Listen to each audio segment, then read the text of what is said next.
बाबा साहब को याद किया जा रहा है। देश की राजधानी से लेकर प्रदेश की राजधानियों में बाबा साहब को श्रद्धांजलि देने के लिए कई कार्यक्रमों का आयोजन किया गया। पूरे देश ने मिलकर संविधान निर्माता को नमन किया।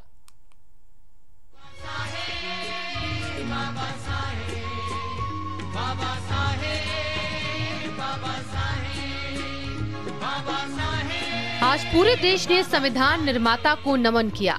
डॉक्टर अंबेडकर के परिनिर्वाण दिवस पर दिल्ली से लेकर लखनऊ तक उन्हें श्रद्धांजलि दी गई। संसद भवन में पीएम मोदी ने बाबा साहब के चित्र पर पुष्पांजलि अर्पित करके उन्हें श्रद्धांजलि दी और लखनऊ में सीएम योगी आदित्यनाथ और बीएसपी प्रमुख मायावती ने श्रद्धांजलि दी।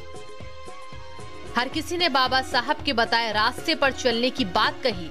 वहीं बाबा साहब के बहाने दलितों पर डोरे भी डाले गए, क्योंकि यूपी में अगले साल चुनाव है और बाबा साहब का नाम लेकर दलितों के बीच पैठ बनाने की भरपूर कोशिश की गई।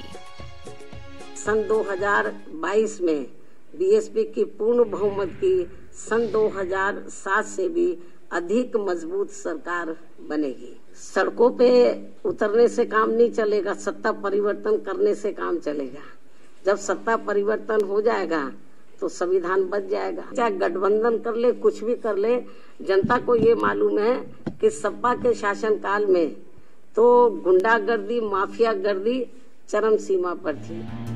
लखनऊ में मुख्यमंत्री योगी आदित्यनाथ ने बाबा साहब को उनके परिनिर्वाण दिवस पर श्रद्धांजलि दी और आरोप ये लगाया कि पहले की सरकारों ने सिर्फ बाबा साहब का नाम लिया है, जबकि बीजेपी सरकार में सही मायने में बाबा साहब का सपना साकार हुआ है। हर गरीब को सरकारी योजनाओं का लाभ मिला है और आज प्रदेश में लोग खुशी महसूस कर रहे हैं। केवल 3 शब्दों के आधार पर उन्होंने सब कुछ कह दिया।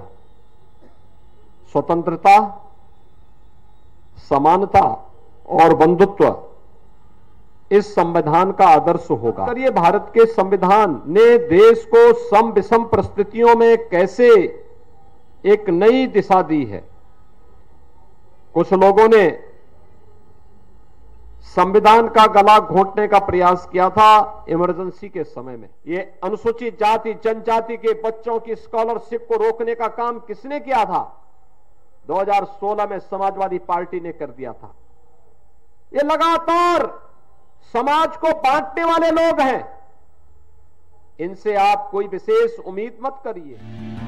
उत्तर प्रदेश में अगले साल चुनाव है और दलितों को अपनी ओर आकर्षित करने में हर पार्टी जोर आजमाइश कर रही है।